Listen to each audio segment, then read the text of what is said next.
പിന്നെ നമ്മൾക്ക് വരുന്ന പ്രതിസന്ധികളൊക്കെ നമ്മൾ ഒന്നുകൂടെ കർത്താവിലേക്ക് അടുക്കാൻ വേണ്ടിയാണ്, കർത്താവിലേക്ക് അടുപ്പിക്കുന്നതാണ്. ബൈബിളിൽ പറയുന്നുണ്ട്, അവൻ കഷ്ടതയിലാക്കിയത് എനിക്ക് വളരെ ഗുണമായെന്നാ പറയുന്നത്. അപ്പൊ കഷ്ടത ഗുണമാണ്.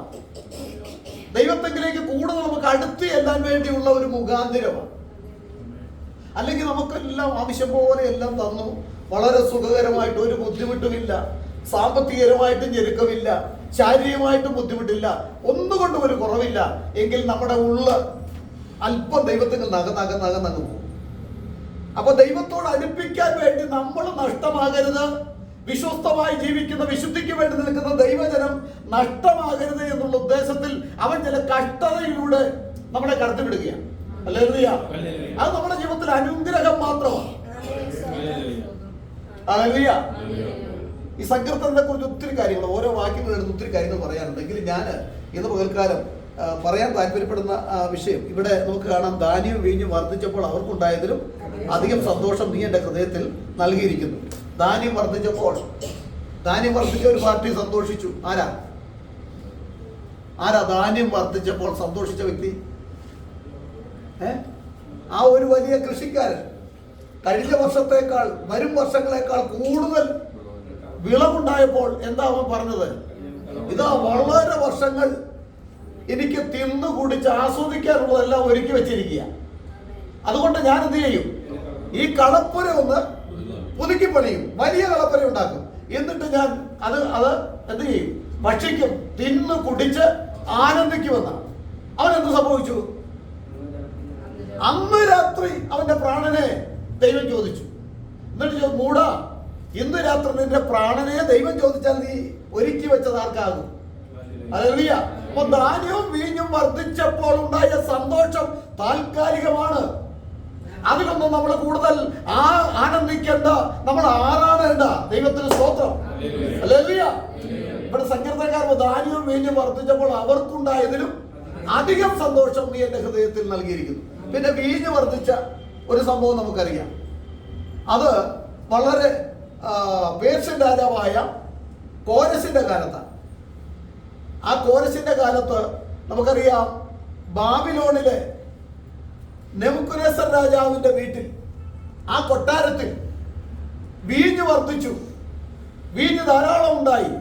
ധാരാളം പ്രമുഖന്മാരെ വിളിച്ച് അവിടെ വലിയൊരു നൃത്തം സംഘടിപ്പിച്ച് അവിടെ സ്ത്രീകളെ കൊണ്ട് നൃത്തം ചെയ്യിച്ച് അവരെല്ലാം ആസ്വദിച്ച് വീഞ്ഞു കുടിച്ചിരിക്കുമ്പോൾ രാജാവിന്റെ അരയുടെ ഏപ്പാടി പോയെന്നാ പറയുന്നത്. ഹല്ലേലൂയ. രാജാവിന്റെ അരയുടെ ഏപ്പ് ജോയിന്റ് ആടി. രാജാവോട് ഡാൻസ് കളിച്ചു അല്ലേ? രാജാവ് ഡാൻസ് കളിച്ചത് അവർക്കെല്ലാം കേട്ടോ, രാജാവ് ഡാൻസ് കളിക്കുന്നു എന്ന് ചിന്തിച്ച് കാണുമായിരിക്കാം. പക്ഷെ രാജാവ് ഡാൻസ് കളിച്ചതല്ല, തനിക്ക് നിൽക്കാൻ പറ്റിയില്ല. കാരണം എന്താ? താൻ ഡാൻസ് കളിക്കുന്ന ഒരു സ്ഥലത്തേക്ക് മാത്രം ഇങ്ങനെ നോക്കിക്കൊണ്ടാ താൻ ഇവിടെ അവിടെ കിടന്ന് ഡാൻസ് കളിക്കുന്നത്. മറ്റുള്ളവരൊക്കെ ഈ പെൺകുട്ടികളെ നൃത്തത്തിൽ ആസ്വദിക്കുക. അവർക്കെല്ലാം അവരെല്ലാം ലഹരിയിൽ മതിച്ച്, ലഹരി മൂത്ത് അവരെല്ലാം ഡാൻസ് കളിക്കുന്നു. രാജാവ് നോക്കിയപ്പോൾ എന്താ സംഭവിച്ചത്?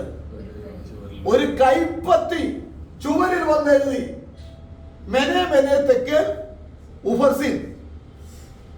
രാജാവ് വിരണ്ടുപോയി, രാജാവ് അന്തം വിട്ടുപോയി. ഹല്ലേലൂയ. അവൻ വീഞ്ഞ് വർദ്ധിച്ച് വീഞ്ഞിൽ സന്തോഷിച്ച് അവൻ ആറാടി നിന്നപ്പോൾ നമുക്ക് മനസ്സിലാക്കുവാൻ കഴിയുന്ന ദാനിയേൽ പ്രവചനം വായിച്ചാൽ അന്നു രാത്രി കൽദയ രാജാവായ ബെൽസസർ കൊല്ലപ്പെട്ടു. അങ്ങനല്ലേ വായിക്കുന്നു? ഒന്ന് വായിച്ചേ ദാനിയേൽ പുസ്തകം എടുത്തേ. അവരെ വലിയ സന്തോഷ ദിവസത്തിൽ ദാനിയേൽ എത്ര 6-ാം അധ്യായമാണെന്ന് തോന്നുന്നില്ലേ? 6ന്റെ അവസാനം ഒന്ന് വായിച്ചേ.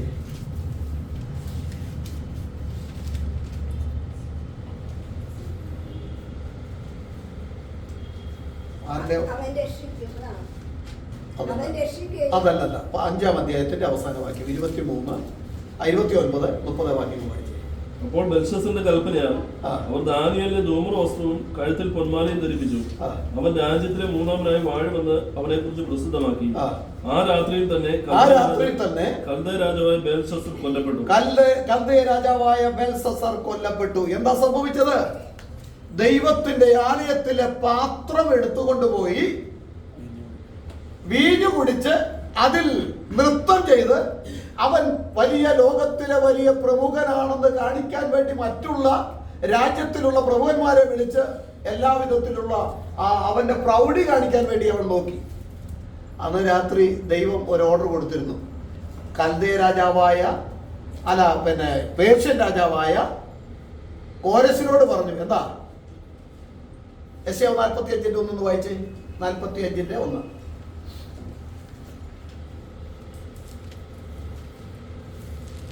യഹോവ തന്റെ അഭിഷിക്തനായ കോരസിനോട് ഇപ്രകാരം അരുളി ചെയ്യുന്നു. അവന് ജാതികളെ കീഴടക്കി രാജാക്കന്മാരുടെ അരക്കച്ചകളെ അഴിക്കേണ്ടതിന് കതകുകൾ അവന് തുറന്നിരിക്കേണ്ടതിന് വാതിലുകൾ അടയാതിരിക്കേണ്ടതിനും ഞാൻ അവന്റെ വലം കൈ പിടിച്ചിരിക്കുന്നു. 44:28 വായിച്ചേ. കോരസ് എന്റെ ഇടയൻ അവൻ എന്റെ ഹിതമൊക്കെ നിവർത്തിക്കുമെന്ന് എന്നും യെരൂശലേം പണിയപ്പെടും മന്ദിരത്തിന് അടിസ്ഥാനം ഇടുമെന്നും ഞാൻ കൽപ്പിക്കുന്നു. ഇനി താഴ്ത്തു വായിക്കേ. യഹോവ തന്റെ അഭിഷിക്തനായ കോരസിനോട് ഇപ്രകാരം അരുളിച്ചെയ്യുന്നു. അവന് ജാതികളെ കീഴടക്കി രാജാക്കന്മാരുടെ അരക്കച്ചകളെ അഴിക്കേണ്ടതിനും കതകുകൾ അവന് തുറന്നിരിക്കേണ്ടതിനും വാതിലുകൾ അടയാതിരിക്കേണ്ടതിനും ഞാൻ അവന്റെ വലന്തയിൽ പിടിച്ചിരിക്കുന്നു. അതെ, വായിച്ചു. ഞാൻ നിനക്ക് മുൻപായി ചെന്ന് ദുർഘടങ്ങളെ നിരപ്പാക്കുകയും താമ്രവാതിലുകളെ തകർത്ത് ഇരുമ്പ് ഓടാമ്പലുകളെ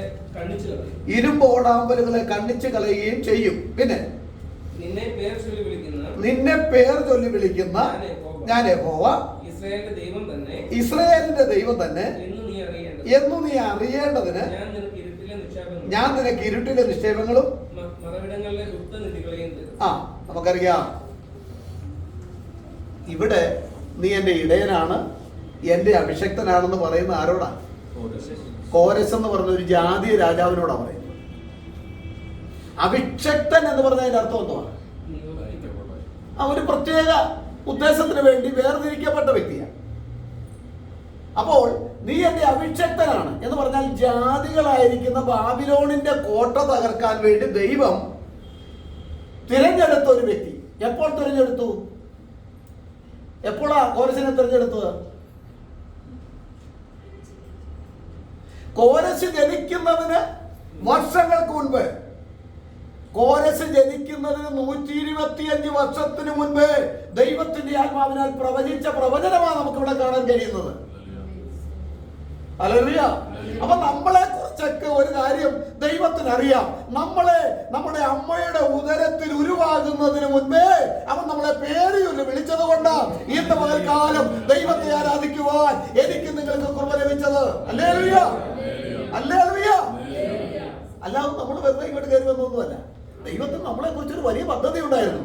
ആ ഓരോ ഇന്നയാൾ ഇന്നിടത്ത് ജനിച്ചുവെന്നും ഇന്നിടത്ത് ജനിച്ചുവെന്ന് അവനെ കുറിച്ച് എഴുതുമെന്ന് പറഞ്ഞ പ്രകാരം നമ്മൾ എവിടെ ജനിക്കും, ആരാൽ ജനിക്കപ്പെടുമെന്നൊക്കെ ദൈവത്തിന് അപ്പന് പദ്ധതി ഉണ്ടായിരുന്നു. അതേ രീതിയിൽ ആ മാതാപിതാക്കളാൽ ജനിച്ചു വളർന്നു, അവന്റെ വേലയ്ക്ക് വേണ്ടി നമ്മളെ തിരഞ്ഞെടുത്തു, ഇവിടെ കൊണ്ട് നമ്മളെ ഇരുത്തി.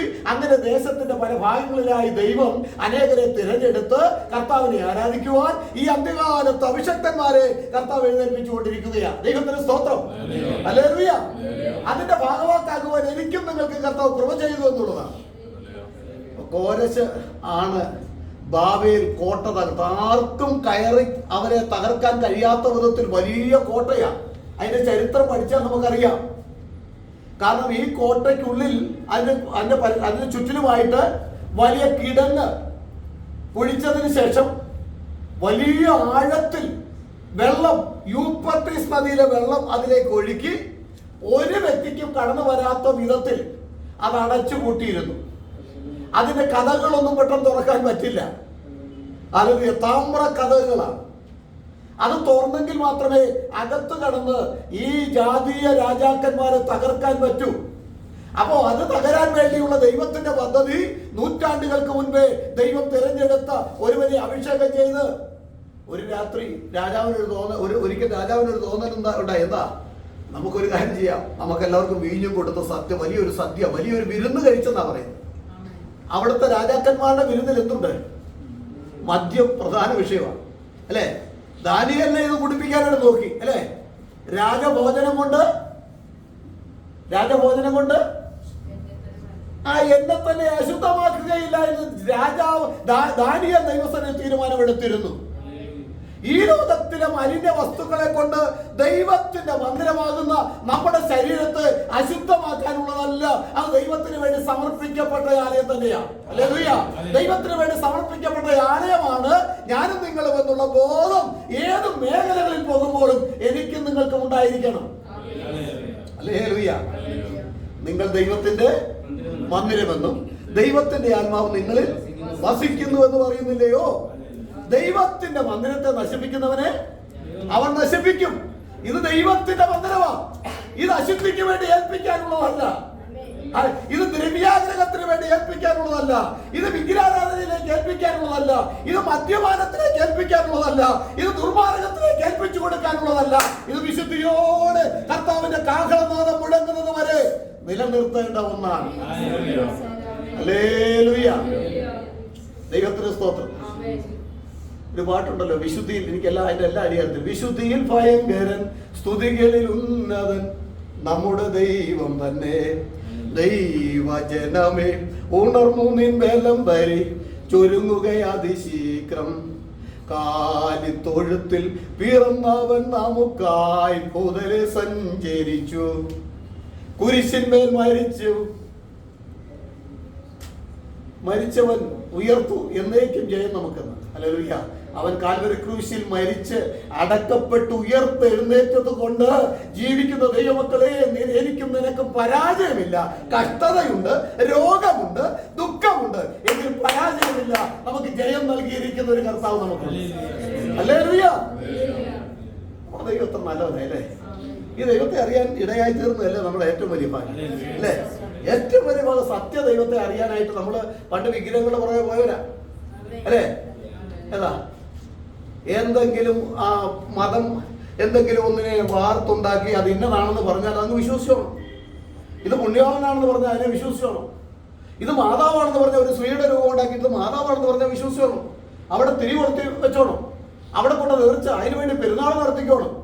സത്യം നമുക്ക് ഗ്രഹിപ്പിച്ചു തന്ന നമ്മുടെ സ്വർഗത്തിലെ തമ്പുരാൻ ഗ്രഹിപ്പിച്ചു തന്നപ്പോൾ ഇതെല്ലാം കേവലം മണ്ണാങ്കട്ടയാണെന്ന് മനസ്സിലാക്കി. അല്ലാതെ വിഗ്രഹങ്ങളെ വിട്ടോടുവിനുള്ള കൽപ്പന നമ്മൾ അനുസരിച്ചു. നമ്മൾ വിട്ടിട്ട് അവിടെ തന്നെ നിന്നില്ല, വിട്ടിട്ട് ഓടി. ദൈവത്തിന് സ്തോത്രം. അപ്പോൾ നമുക്ക് ഇന്ന് സംഭവിച്ചുകൊണ്ടിരിക്കുന്ന വിഷയങ്ങളെ, ഇസ്രയേലും ഇറാനും തമ്മിലുള്ള യുദ്ധം, ഇന്നലെ ജനങ്ങളെ വിൽസൺ ബ്രദർ അതിനെക്കുറിച്ച് നന്നായിട്ട് വിശദീകരിച്ചു. ഒരു ലൈവ് നടത്തി. നമ്മളത് ചിന്തിക്കേണ്ടതാണ്. നമ്മുടെ ഇസ്രയേലില് അതുമായിട്ട് ബന്ധപ്പെട്ടതാണ് ഇപ്പോൾ നമ്മൾ വായിച്ച വാക്യം.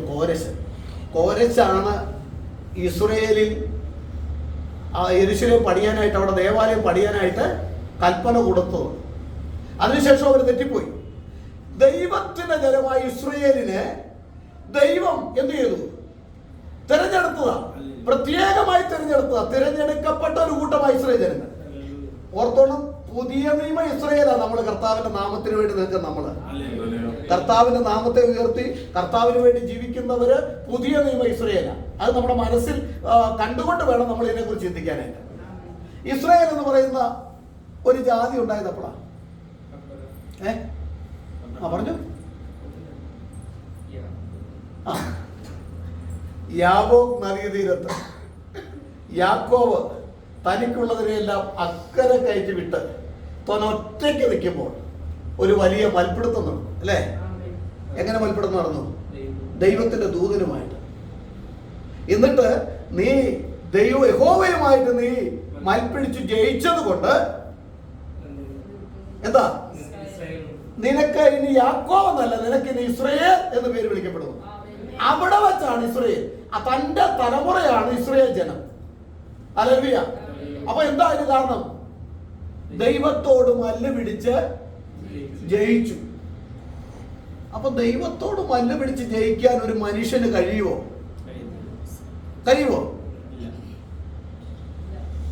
ഒരു മല്ലനായ ഒരു മനുഷ്യനോട് മല്ല് പിടിക്കാൻ ജയിക്കാനായിട്ട് ആർക്കെങ്കിലും ഒരു കൊച്ചു കുഞ്ഞിന് സാധിക്കുമോ? ഇല്ല, സാധിക്കുകയല്ലേ?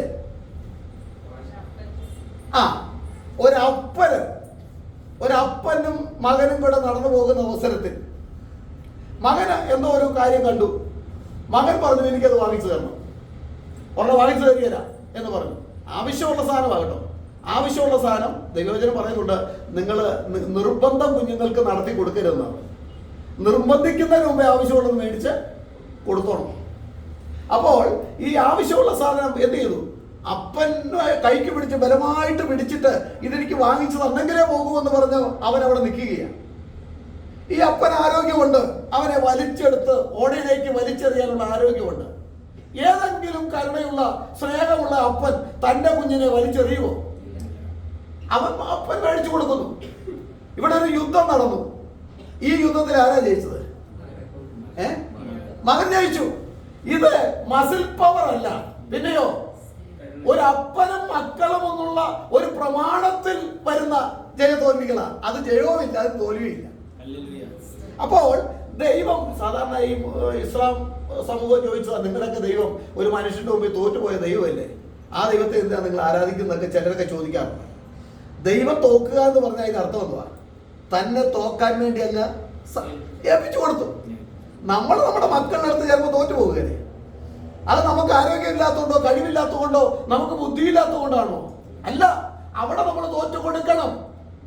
അപ്പോൾ താനവിടെ നീ എന്നെ അനുഗ്രഹിച്ചല്ലാതെ ഞാൻ നിന്നെ വിടുകയില്ല എന്ന് അവനോട് മല്ല് പിടിച്ച് അവൻ വിശ്വാസത്താൽ അവൻ ചിലത് നേടി. അതുകൊണ്ട് അവന്റെ പേരിന് മാറ്റം വന്നു. അവനെ അന്ന് മുതൽ ഇസ്രായേൽ എന്ന് വിളിക്കപ്പെടും. ആ ഇസ്രായേൽ എന്ന് വിളിക്കപ്പെടുന്ന ആ ഇസ്രായേൽ ജനമാണ് നമുക്ക് മനസ്സിലാക്കുവാൻ കഴിയുന്നത്. ഇനി നമുക്ക് ഈ ഇസ്ലാം എങ്ങനെ ഉണ്ടായതാ? ഇസ്മായിലിന്റെ നമുക്കൊരു വാക്യം വായിക്കാം. ഉൽപ്പത്തി പുസ്തകം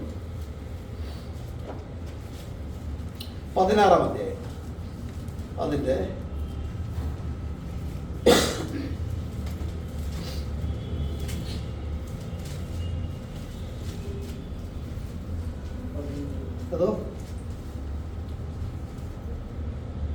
അതിന്റെ 8 മുതൽ വായിച്ചു. സാറയുടെ ദാസിയായ ഹാഗറേ, സാറയുടെ ദാസിയായ ഹാഗറേ, നീ എവിടെ നിന്ന് വരുന്നു? നീ എവിടെ നിന്ന് വരുന്നു? എങ്ങോട്ട് പോകുന്നു എന്ന് ചോദിച്ചു. എങ്ങോട്ട് പോകുന്നു എന്ന് ചോദിച്ചു. അതിനവൾ ഞാൻ എന്റെ യജമാനത്തെ സാറായെ വിട്ട് ഓടിപ്പോവുകയാകുന്നു എന്ന് പറഞ്ഞു. ഞാൻ എന്റെ യജമാനത്തെ സാറയെ വിട്ട് ഓടിപ്പോവുകയാകുന്നു എന്ന് പറഞ്ഞു.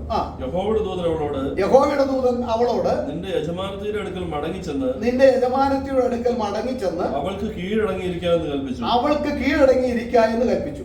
യഹോവയുടെ ദൂതൻ പിന്നെയും അവളോട്, യഹോവയുടെ ദൂതൻ പിന്നെയും അവളോട്, ഞാൻ നിന്റെ സന്തതിയെ ഏറ്റവും വർദ്ധിപ്പിക്കും. ഞാൻ നിന്റെ സന്തതിയെ ഏറ്റവും വർദ്ധിപ്പിക്കും. അത് എണ്ണിക്കൂടാതെ വണ്ണം പെരുപ്പമുള്ളതായിരിക്കും. അത് എണ്ണിക്കൂടാതെ വണ്ണം പെരുപ്പമുള്ളതായിരിക്കും. നീ ഗർഭിണിയല്ലോ, നീ ഗർഭിണിയല്ലോ. നീ ഒരു മകനെ പ്രസവിക്കും. നീ ഒരു മകനെ പ്രസവിക്കും. യഹോവ നിന്റെ സങ്കടം കേൾക്കൊണ്ട്, യഹോവ നിന്റെ സങ്കടം കേൾക്കൊണ്ട് അവൻ ഇസ്മായേൽ എന്ന് പേർ വിളിക്കണം. അവൻ ഇസ്മായേൽ എന്ന് പേർ വിളിക്കണം. അവൻ കാട്ടുകഴുതയെ പോലുള്ള മനുഷ്യനായിരിക്കും. അവൻ കാട്ടുകഴുതയെ പോലുള്ള മനുഷ്യനായിരിക്കും. അവന്റെ കൈ എല്ലാവർക്കും വിരോധമായും, അവന്റെ കൈ എല്ലാവർക്കും വിരോധമായും, എല്ലാവരുടെയും കൈ അവന് വിരോധമായും ഇരിക്കും. എല്ലാവരുടെയും കൈ അവന് വിരോധമായും ഇരിക്കും. അവൻ തന്റെ സകല സഹോദരന്മാർക്കും എതിരെ പാർക്കുമെന്ന് അരുളി ചെയ്തു. അവൻ തന്റെ സകല സഹോദരന്മാർക്കും എതിരെ പാർക്കും എന്ന് അരുളി ചെയ്തു. എന്നാലേ അവൾ എന്നെ കാണുന്നവരെ ഞാൻ ഇവിടെയും കണ്ടുവോ എന്ന് പറഞ്ഞ് തന്നോട് അരുളി ചെയ്ത യഹോവയ്ക്ക്, ദൈവമേ നീ എന്നെ കാണുന്നു എന്ന് പേർ വിളിച്ചു. മതി. ദൈവത്തിന് സ്തോത്രം. ഹല്ലേലൂയ. ഇസ്മായേൽ എന്നുള്ള വാക്കിന്റെ അർത്ഥം എന്തുവാ? ഇസ്മായേൽ എന്നുള്ള വാക്കിന്റെ അർത്ഥം ദൈവം കാണുന്നു. അത് വായിക്കുമ്പോൾ നമുക്കറിയാം ഏതാ? യഹോവയുടെ ദൂതൻ അവളോട്, നിന്റെ യജമാനത്തിയുടെ അടുക്കൽ മടങ്ങിച്ചെന്ന് അവൾക്ക് കീഴടങ്ങിയിരിക്കുക എന്ന് കൽപ്പിച്ചു. യഹോവയുടെ ദൂതൻ പിന്നെയും അവളോട്, ഞാൻ നിന്റെ സന്തതിയെ ഏറ്റവും വർദ്ധിപ്പിക്കും. അത് എണ്ണിക്കൂടാതെ വണ്ണം പെരുപ്പമുള്ളതായിരിക്കും. നീ ഗർഭിണിയല്ലോ, നീ ഒരു മകനെ പ്രസവിക്കും. യഹോവ നിന്റെ സങ്കടം കേൾക്കൊണ്ട് അവന് ഇസ്മായേൽ എന്ന് പേർ വിളിക്കും. ദൈവം കേൾക്കുന്നു, യഹോവ കേൾക്കുന്നു എന്നതിനർത്ഥം. ഹല്ലേലൂയ. പക്ഷെ അവന്റെ സ്വഭാവത്തെ കുറിച്ച് പറഞ്ഞിട്ടുണ്ട് അല്ലേ? എല്ലാവർക്കും എതിരായി തീരുന്ന സകലരും അവരും എതിരായി തീരും. ഇതെന്താ ഇങ്ങനെ ഒരു സമൂഹം ഉണ്ടാകാൻ കാരണം എന്താ? ദൈവം കൽപ്പിച്ചു. എന്താ കൽപ്പിച്ചത്? ഒരു മകൻ നിനക്കുണ്ടാകും. ആർക്കാ കൽപ്പന കൊടുത്തത്? അബ്രഹാമിന് കൊടുത്ത കൽപ്പന. അബ്രഹാമിന് കൽപ്പന കൊടുത്തപ്പോൾ സാറ നോക്കിയപ്പോൾ സാറയുടെ ശരീരമൊക്കെ എങ്ങനെയാണ്? ശരീരത്തിന്റെ ശേഷി മുഴുവൻ നശിച്ചു. തന്റെ ഗർഭപാത്രത്തിൽ ഒരു കുഞ്ഞിനെ വഹിക്കാനുള്ള ആരോഗ്യമില്ല എന്ന് തനിക്ക് തോന്നിയിരിക്കാം. അതുകൊണ്ട് സാറയുടെ സമ്മതപ്രകാരം എന്ത് ചെയ്തു? ഹാഗറിനെ അവന്റെ കയ്യിലേക്ക് കൊടുത്തു. അവൾ ഗർഭിണിയായി. അപ്പോൾ യഥാർത്ഥം നേരെയുള്ള ഒരു വഴിയല്ല അത്. ഏതാ? ദൈവത്തിന്റെ വെളിപ്പാട്, ദൈവം കൊടുക്കുന്ന വാഗ്ദത്തം നിറവേറുന്നതിന് മുൻപേ നമുക്കെങ്ങനെയാ? ദൈവം നമുക്കൊരു വാഗ്ദത്തം തന്നാൽ നമുക്കും അതങ്ങനെയായിരിക്കും, ഇങ്ങനെയായിരിക്കും, അത് എന്നിലൂടെയല്ല, അത് അങ്ങനെ നടത്താൻ ദൈവത്തിന് കഴിയുകയില്ല. കാരണം ഞാൻ പ്രായമായല്ലോ. അപ്പൊ അങ്ങനെയല്ല ഇങ്ങനെയല്ല എന്നൊക്കെ ചിന്തിച്ച് ഒരു ബുദ്ധി നമുക്ക് തോന്നും അല്ലേ? ബുദ്ധി തോന്നും. ഇപ്പൊ തന്നെ ഏതും തോട്ടത്തിലും അത് തന്നെയാണ് സംഭവിച്ചത്. അവിടെ അങ്ങനെയുള്ള പരാജയങ്ങളാണ് സംഭവിച്ചത്. എന്താ സംഭവിച്ചത്? ഏതും തോട്ടത്തിൽ ഈ തോട്ടത്തിലെ വൃക്ഷങ്ങളുടെ ഫലമൊന്നും തിന്നരുതെന്ന് ദൈവം കൽപ്പിച്ചിട്ടുണ്ടോ? ഉടനെ അവളെന്ത് പറഞ്ഞു? ആ തൊടുകയെ വരുന്ന കള്ളോക്കട പറഞ്ഞു. ഉടൻ തന്നെ സാത്താൻ ചോദിച്ച അങ്ങനെയല്ല, വാസ്തവമായി ദൈവം കൽപ്പിച്ചിട്ടുണ്ടോ എന്നാ. വാസ്തവമായി. അപ്പൊ നോക്കുന്ന അവസരത്തിൽ എന്താ ഇതിനകത്ത് എന്തെങ്കിലും വാസ്തവം ഉണ്ടോ? കാരണം ഇത് ഈ ആദവനോട് ഈ കൽപ്പന കൊടുക്കുമ്പോൾ ഹവ എവിടെയാ? ഹവ എവിടെയാ? ആദമിലാണ് അല്ലേ? താനത് കേട്ടോ? ഇല്ല. പിന്നെ ആദം പറഞ്ഞു വേണം എന്താ ഇങ്ങനെ ദൈവത്തിന്റെ ഒരു കൽപ്പനയുണ്ടോ അതുകൊണ്ട് സൂക്ഷിച്ചോളൂ എന്ന് പറഞ്ഞു കാണും. നമ്മൾ ജനിക്കുന്നതിന് മുമ്പ് നമ്മുടെ ഉദരത്തിലാണ്, നമ്മുടെ മാതാവിന്റെ ഉദരത്തിലാണ് നമ്മൾ. അന്നൊക്കെ എന്തൊക്കെ അവർ പറഞ്ഞു, എന്തൊക്കെ ഈ മാതാവിന്റെ ഉദരത്തിൽ കിടക്കുമ്പോൾ ചിലര് നേർച്ച തരൂല്ലേ, എന്റെ മകനെ ഞാൻ കർത്താവിന്റെ വേലയ്ക്ക് വേണ്ടി കൊടുത്തോളാം. ഇപ്പം വല്ലതും കേൾക്കുന്നുണ്ടോ? കേൾക്കുന്നില്ല. ഞാൻ കർത്താവിന്റെ വേലയ്ക്ക് വേണ്ടി സമർപ്പിച്ചു. അപ്പൊ നമ്മൾ കേൾക്കുന്നില്ല. എങ്കിലും വാസ്തവമായ എന്നുള്ള ഒരു ഒറ്റ വാക്കിൽ സാത്താൻ പിടിച്ചു. ആ വാക്കുകൾക്ക് സംശയം ഉളവാക്കി. അവള് പറഞ്ഞു എന്താ തൊടുകയെ വരുന്നു. ഉടൻ തന്നെ എന്താ അത് തൊട്ടാൽ അത് ഭക്ഷിക്കരുത്, ഭക്ഷിക്കുന്ന നാളിൽ മരിക്കും എന്ന് ദൈവം കൽപ്പിച്ചിട്ടുണ്ടെന്ന് പറഞ്ഞ ഉടനെ അവളെ കൊണ്ട് കള്ളം പറയിച്ച സാത്താൻ ആ പഴുതിലൂടെ കയറിയിട്ട് എന്ന് പറഞ്ഞു? മരിക്കയില്ല നിശ്ചയം. മരിക്കും എന്ന് പറഞ്ഞാൽ മരിക്കയില്ല നിശ്ചയം. എത്ര ക്രൂരമായില്ലേ? ദൈവത്തിന്റെ വചനത്തെ അവിശ്വസിച്ച്, അതായത് കാണുന്ന സകല സംഗതികൾ ദൈവവചനം പറഞ്ഞതുപോലെ വിശ്വസിക്കാൻ ഇന്ന് ജനങ്ങൾക്ക് കഴിയുന്നില്ല. ജനങ്ങളുടെ മനസ്സിന് അത് കഴിയാതെ പോകുന്നു. ഹല്ലേലൂയ എന്ന് പറഞ്ഞ പോലെ ഇവിടെയും നമുക്ക് മനസ്സിലാക്കാൻ കഴിയുന്നത് എന്താ? സാറയുടെ ജീവിതത്തിൽ ഒരു സംശയം ഉളവായി.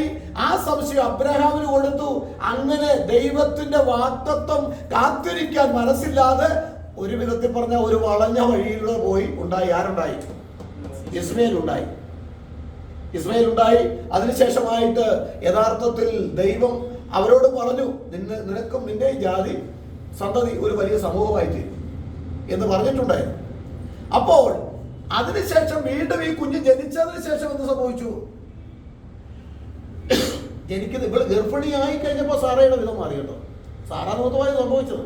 സാറയുടെ വിധം മാറി. സാറ പ്രശ്നമുണ്ടാക്കി. സ്വസ്ഥതയില്ലാതെ സമാധാനമില്ലാതെ ഈ ദാസി എന്ത് ചെയ്തു? ഇറങ്ങിപ്പോയതാ. വഴിക്ക് വെച്ച് തടഞ്ഞു. അത് ദൈവം ചോദിച്ച ചോദ്യം കേട്ടോ.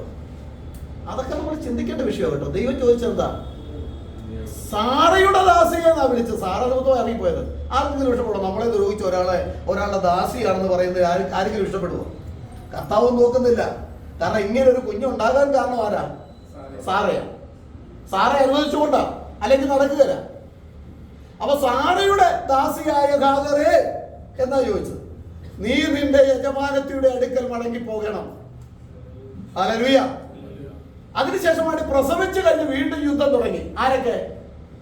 സാറയ്ക്ക് ഒരു കുഞ്ഞുണ്ടായി. ആരാ? ഇസഹാക്ക്. ദൈവത്തിന്റെ വാഗ്ദത്ത പ്രകാരം, ദൈവത്തിന്റെ വാഗ്ദത്തം ഒരല്പം താമസിച്ചാലും നാം പരിഭ്രമിക്കരുത്, എടുത്തു ചാടരുത്, വളഞ്ഞ വഴിയെ പോകരുത്. ഹല്ലേലൂയ. ദൈവത്തിന്റെ വാഗ്ദത്തത്തിന് വേണ്ടി കാത്തിരിക്കണം. എബ്രായ ലേഖനം എന്താ വായിക്കുന്നത്? 10:35 വായിച്ചു. പെട്ടെന്ന് വായിച്ചു. എബ്രായർ 10:35.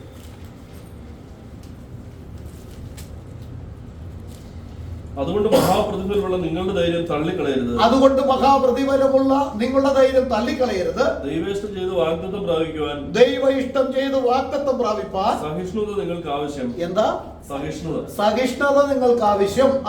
എടുത്തുചാടുന്നവരൊക്കെ ഓർത്തോണം. എടുത്തുചാട്ടം ആർക്കെങ്കിലും ഉണ്ടെങ്കിൽ സൂക്ഷിച്ചോണം.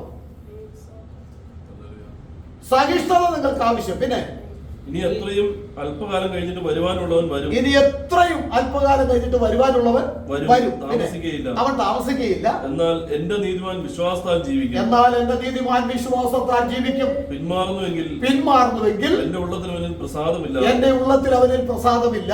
നാമോ നാശത്തിലേക്ക് പിന്മാറുന്നവരുടെ കൂട്ടത്തിലല്ല. നാമോ നാശത്തിലേക്ക് പിന്മാറുന്നവരുടെ കൂട്ടത്തിലല്ല. വിശ്വസിച്ച് ജീവരക്ഷ പ്രാപിക്കുന്നവരുടെ കൂട്ടത്തിൽ എത്രയാണ്? വിശ്വസിച്ച് ജീവരക്ഷ പ്രാപിക്കുന്നവരുടെ കൂട്ടത്തിൽ എത്രയാകുന്നു? നമുക്ക് എല്ലാവർക്കും ഒന്ന് ചേർന്ന് പറയാം. നാമോ നാശത്തിലേക്ക് പിന്മാറുന്നവരുടെ കൂട്ടത്തിലല്ല, വിശ്വസിച്ച് ജീവരക്ഷ പ്രാപിക്കുന്നവരുടെ കൂട്ടത്തിലാകുന്നു. ഇത്ര ശബ്ദമുള്ളൂ. ഹല്ലേലൂയ. നമുക്ക് എല്ലാവർക്കും ചേർന്ന് പറയാം. ഹല്ലേലൂയ പറയാം. ഹല്ലേലൂയ. Praise the Lord. നമ്മുടെ ദൈവം ജീവിക്കുന്ന ദൈവം. നമ്മൾ ചത്ത ദൈവത്തെ ഒന്നും ആരാധിക്കുന്നവരല്ല. ഹല്ലേലൂയ. ജീവിക്കുന്ന ജീവനുള്ള ദൈവത്തെ കണ്ടുമുട്ടുവാനുള്ള ഭാഗ്യം ലഭിച്ചവരാ. ഹല്ലേലൂയ. അപ്പോൾ ഇവിടെ നമുക്ക് മനസ്സിലാക്കുവാൻ കഴിയുന്നത് അബ്രഹാമിന്റെ സന്തതിയാകുന്ന സന്തതികളാ രണ്ടുപേരും. ഒന്ന് വാഗ്ദത്ത സന്തതിയും മറ്റൊന്ന് അവരെ തെരഞ്ഞെടുത്ത ഒരു സന്തതിയുമാണ്. ഇവര് തമ്മിൽ അന്ന് വീട്ടിൽ ആരംഭിച്ച അതേ യുദ്ധം ഇതുവരെ തീർന്നിട്ടില്ല, അല്ലേ? ഇന്ന് ഇസ്രയേലും അറബി രാഷ്ട്രങ്ങളും ഒക്കെ തമ്മിൽ, അല്ലെങ്കിൽ അറബിക്കാരും തമ്മിലുള്ള യുദ്ധം നടക്കുന്നത് അവർ എവിടെ തുടങ്ങിയതാണ്? സാറയുടെ വീട്ടിൽ തുടങ്ങിയ യുദ്ധമാണ്. ഇന്ന് വരെ തീർന്നിട്ടില്ല. നമുക്കറിയാം ഇത് ഇസ്രയേലിനെ എങ്ങനെയാ ബാധിക്കുന്നത്. ഇസ്രയേൽ വിശ്വസ്തമായി കർത്താവിനെ സേവിക്കേണ്ട വിധത്തിൽ സേവിക്കാതെ പോയാൽ ഇസ്രയേൽ മേൽ ഇത് ബാധിക്കും എന്ന് പറയുന്നുണ്ട്. എന്റെ കൽപ്പനകളെ അനുസരിക്കുന്നില്ലെങ്കിൽ എന്താ? നിന്നെ ഞാൻ ശിക്ഷിക്കും. ഒന്ന് വായിച്ചേ ലേവ്യ പുസ്തകം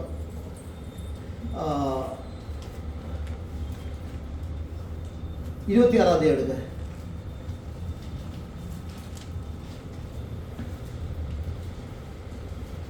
26 അധ്യായത്തിന്റെ 21 വാക്യം വായിച്ചേ, 18 വാക്യം വായിച്ചേ. ഇതെല്ലാമായിട്ടും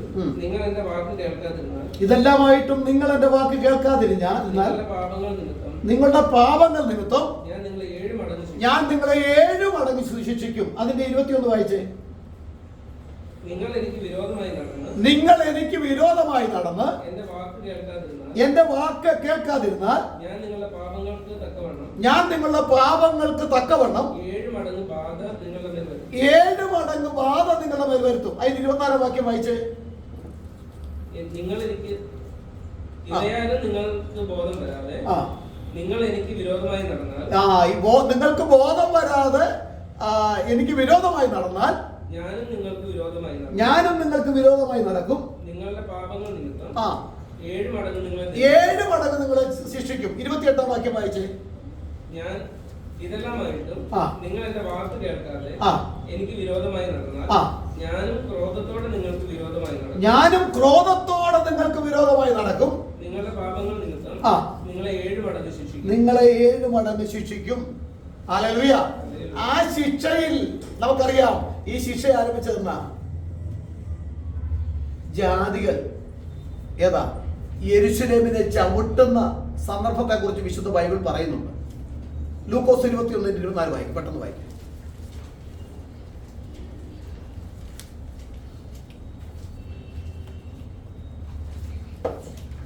ലൂക്കോസ് 21:24. അവർ വാളിന്റെ വായത്തലയാൽ വീഴുകയും അവരെ സകല ജാതികളിലേക്കും ബദ്ധരായി കൊണ്ടുപോവുകയും ജാതികളുടെ കാലം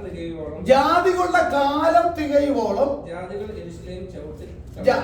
ജാതികൾ യെരൂശലേം ചവിട്ടിക്കളയുകയും ചെയ്യും. അപ്പൊ ജാതികളുടെ കാലം എന്ന് പറഞ്ഞാൽ എന്താ? ജാതികളുടെ യെരൂശലേമിൽ കയറി ചവിട്ടി മെതിച്ച് അവരെ അടിമകളാക്കി കൊണ്ടുപോകുന്ന ആരംഭം. അത് നമ്മള് ചരിത്രം നമ്മൾ നോക്കിയാൽ BC 606 നെബൂഖദ്നേസർ യെരുശലേമിനെ ചവിട്ടി ബന്ധിച്ചു. അതിനുശേഷം BC 606 അതിനുശേഷമായിട്ട് AD 70 AD 132 അവരെ ചിതറിച്ചു. അങ്ങനെയാണ് ഒരു കൂട്ടം ഇവിടെ വന്നത്. നമ്മുടെ കൊച്ചിയിലും വന്നു അല്ലെ, പറവൂര് വന്നു, മുംബൈയിൽ വന്നു. അവരെല്ലാം ചിതറിക്കപ്പെട്ടു. എന്താ കാരണം? അവർ ചിതറിപ്പോകാൻ കാരണം എന്താ? ദൈവത്തിന്റെ കൽപ്പന അനുസരിക്കാതെ. ഒരു വാക്ക് ആവർത്തനം 28:14 വായിച്ചേ. 28:14 28:64 വായിക്കാം. 64 സോറി 64 ആവർത്തനം. യഹോവ നിന്റെ ഭൂമിയുടെ ഒരറ്റം മുതൽ ഇസ്രായേലിനെ കുറിച്ച് പറയും. യഹോവ നിന്റെ ഭൂമിയുടെ ഒരറ്റം മുതൽ മറ്റേ അറ്റം വരെ ജാതികളുടെയും ഇടയിൽ ചിതറിക്കും. സകല ജാതികളുടെ ഇടയിൽ ചിതറിക്കും. അവിടെ നീയും നിന്റെ പിതാക്കന്മാരും അറിഞ്ഞിട്ടില്ലാത്തവയായി അവിടെ നീയും നിന്റെ പിതാക്കന്മാരും അറിഞ്ഞിട്ടില്ലാത്ത മരവും കല്ലും കൊണ്ടുള്ള അന്യ ദൈവങ്ങളെ നീ സേവിക്കും. ആ ജാതികളുടെ ഇടയിൽ നിനക്ക് സ്വസ്ഥത കിട്ടുകയില്ല. നിന്റെ കാലിന് വിശ്രാമസ്ഥലം ഉണ്ടാകുകയില്ല. ഇതൊക്കെ നിസ്സാരമായിട്ട് തള്ളിക്കളയരുത് കേട്ടോ. ദൈവത്തെ ആരാധിക്കേണ്ട ജനം ദൈവത്തെ ആരാധിക്കാതെ ദൈവത്തെ വിട്ടുപോയാൽ ആദ്യമൊക്കെ വലിയ സുഖം തോന്നും. എന്താ? പിശാച് നമുക്ക് ഒത്തിരി കാര്യങ്ങൾ തരും. പക്ഷെ ഒടുവിൽ നിനക്ക് പിടിച്ചു നിൽക്കാൻ കഴിവില്ലാത്ത വലിയ ദുരന്തത്തിലേക്ക് നിന്റെ ആത്മാവും നിന്റെ പ്രാണനും നിന്റെ മനസ്സും ഒക്കെ തകർന്ന് തരിപ്പണമായി പോകും. ആ സമയത്ത് നിന്ന് രക്ഷിപ്പാൻ ആരും കാണുകയില്ല. എനിക്ക് ഒത്തിരി ഉദാഹരണങ്ങൾ എനിക്ക് എടുത്തു തരാനുണ്ട്. ഹല്ലേലൂയ. അതുകൊണ്ട് ഭയത്തോടെ യഹോവയെ സേവിക്കണം, വിറയലോടെ ഘോഷിച്ചുല്ലസിക്കണം. അവൻ ഭയപ്പെടുവാൻ യോഗ്യന. അവൻ മാത്രമേ ഭയപ്പെടുവാൻ യോഗ്യനുള്ളൂ. അവനെ മാത്രം ഭയപ്പെട്ടാൽ മതി. മനുഷ്യനെ നമ്മൾ ഭയപ്പെടരുത്. നമ്മൾ ഭീരുക്കളാകരുത്. ദൈവത്തെ ഭയപ്പെടുവിൻ. അവന്റെ വഴികളിൽ തന്നെ നടക്കുക. അവൻ നിന്റെ ഹൃദയത്തിന്റെ ആഗ്രഹം നിനക്ക് തരുവാൻ ശക്തനാണ്. ഹല്ലേലൂയ, ഹല്ലേലൂയ, ഹല്ലേലൂയ. ദൈവത്തിന് സ്തോത്രം. യേശു എനിക്കെത്ര നല്ലവനാ. പാട്ട് അറിയാവുന്ന പാട്ടല്ലേ? Glory, glory, hallelujah. താഴ്ചകൾ വന്നാലും താങ്ങി നടത്തുവാൻ. താഴ്ചകൾ വന്നാലും വീഴ്ചകൾ വന്നാലും താങ്ങി നടത്തുവാൻ വല്ലവനാം. എക്കാലത്ത് തൻ ഭക്തരെ തൃക്കൈയാൽ താങ്ങി നടത്തുമാവൻ. കഷ്ടതയിൽ നൽതുണതാൻ, ദുഃഖത്തിൽ ആശ്വാസദായകൻ താൻ. കഷ്ടതയിൽ നൽതുണതാൻ, ദുഃഖത്തിൽ ആശ്വാസദായകൻ താൻ. ഉള്ളം കാലങ്ങും പ്രയാസം വന്നാൽ ഉണ്ടേനിക്കഭയ സ്ഥാനമൊന്ന്. ഉള്ളം കാലങ്ങും പ്രയാസം വന്നാൽ ഉണ്ടേനിക്കഭയ സ്ഥാനമൊന്ന്. ഉറ്റവർ സ്നേഹിതർ വിട്ടുപോയെന്നാലും മാറില്ല, കൈവിടില്ല. ഉറ്റവർ സ്നേഹിതർ വിട്ടുപോയെന്നാലും ഉന്നതൻ മാറില്ല, കൈവിടില്ല. എക്കാലത്തും തൻ ഭക്തരെ തൃക്കൈയാൽ താങ്ങി നടത്തുമാവൻ. കഷ്ടതയിൽ നൽകുണതാൻ, ദുഃഖത്തിൽ ആശ്വാസദായകൻ താൻ. കഷ്ടതയിൽ ദുഃഖത്തിൽ ആശ്വാസദായകൻ താൻ. ദൈവം കൈവിട്ടത് ഇസ്രായേലിന്റെ മത്സര നിമിത്തമായിട്ടാണ്. അങ്ങനെ നിന്നെ കൈവിടും എന്ന് പറഞ്ഞിട്ടുണ്ട്. പൂർണ്ണമായി നശിപ്പിക്കയില്ല. ഇസ്രായേലിനെ പൂർണ്ണമായി നശിപ്പിക്കുവാൻ ഒരു ശക്തിക്കും ഒരു രാഷ്ട്രീയ അല്ലെങ്കിൽ ഒരു രാഷ്ട്രത്തിനും കഴിയില്ല. കാരണം ദൈവത്തിന്റെ വാഗ്ദത്തം അവിടെ കിടക്കുന്നുണ്ട്. ഹല്ലേലൂയ. അവരെ പല പ്രാവശ്യം നശിപ്പിക്കുവാൻ നോക്കി രാജാക്കന്മാർ. ഒരിക്കൽ നാസർ നോക്കി. ഹല്ലേലൂയ. ഇങ്ങനെ പലപ്പോഴും അവരെ പൂർണ്ണമായി ഭൂമിയിൽ നിന്ന് നശിപ്പിച്ചു കളയുവാൻ നോക്കിയെങ്കിലും അവരുടെ മേൽ ദൈവത്തിന്റെ കരമുള്ളത് കൊണ്ട് അവരെ പൂർണ്ണമായി നശിപ്പിക്കുവാൻ കഴിയുന്ന ഒരു രാജ്യമില്ല, ഒരു നേതാക്കന്മാരുമില്ല. സാധിക്കില്ല. അല്ലെ, നമ്മള് ബൈബിളിൽ വിശ്വസിക്കുന്നവര്. അവരെ തകർക്കാനാണെങ്കിൽ തകർക്കേണ്ട ഒത്തിരി സമയങ്ങൾ കഴിഞ്ഞു. ലക്ഷങ്ങളെയാണ് അവരെ ഒന്നിച്ച് തകർത്ത് കളഞ്ഞിട്ടുള്ളത്. യഹൂദനാണെന്ന് കണ്ട അവരെ സമാധാനം കൊടുത്തിട്ടില്ല. അവർ പറയുന്നുണ്ട് ഇന്ത്യയിൽ മാത്രം അവർക്ക് വലിയ ബുദ്ധിമുട്ട് ഉണ്ടായിട്ടില്ലെന്നാണ് പറയുന്നത്. അതുകൊണ്ട് ഇന്ത്യക്കാർക്ക് നേഴ്സുമാർക്കൊക്കെ അവിടെ ചെന്നാൽ അവർക്ക് വലിയ നന്മയാണ് ചെയ്തു കൊടുക്കുന്നത്. ഇന്ത്യയിൽ മാത്രം അവരെ ഉപദ്രവിച്ചിട്ട് ബാക്കിയുള്ള എല്ലാ രാജ്യങ്ങളും അവരെ തകർത്ത്. അതിനെയാണ് ജാതികളുടെ കാലം എന്ന് പറയുന്നത്. ഇതെന്ന് ആരംഭിച്ചു? AD BC 606 ആരംഭിച്ചു. അതിങ്ങനെ നമുക്കറിയാം AD 70 ചവിട്ടി മെതിച്ചവരെ യെരൂശലേമിൽ നിന്ന് അവരെയൊക്കെ ഗർഭിണികൾക്കും മുല കുടിക്കുന്നവർക്കും അയ്യോ കഷ്ടം എന്ന് പറഞ്ഞ അതേ സംഭവം ഗർഭിണികൾക്കും മുല കുടിക്കുന്നവർക്കും ഓടി രക്ഷപ്പെടാൻ കഴിഞ്ഞില്ല. അവിടെ രക്തപ്പുഴ ഒഴുകി. ഇസ്രായേൽ രാജ്യത്തൊഴുകിയ രക്തപ്പുഴ പോലെ മറ്റൊരു രാജ്യത്തും അത്രയും രക്തപ്പുഴ ഒഴുകിയിട്ടില്ല എന്ന് തന്നെ വേണം പറയാൻ. അത്രമാത്രം ദൈവത്തോട് മത്സരിച്ച ദൈവത്തിന്റെ സ്വന്തം ജനം അനുഭവിച്ച വേദന ഭയങ്കരമാണ്. ഇതെന്ന് തീരും? ജാതികളുടെ കാലം തികയുവോളം ജാതികൾ യെരൂശലേമിനെ ചവിട്ടി മെതിക്കും. ഇതെന്നാ തീരുന്നത്? ഒന്ന് വായിച്ചേ നമുക്ക്. സക്കറിയ പ്രവചനം 12-ാം അധ്യായത്തിന്റെ 10-ാം വാക്യം ഒന്ന് വായിച്ചേ. ഞാൻ ദാവീദിന്റെതിന്മേലും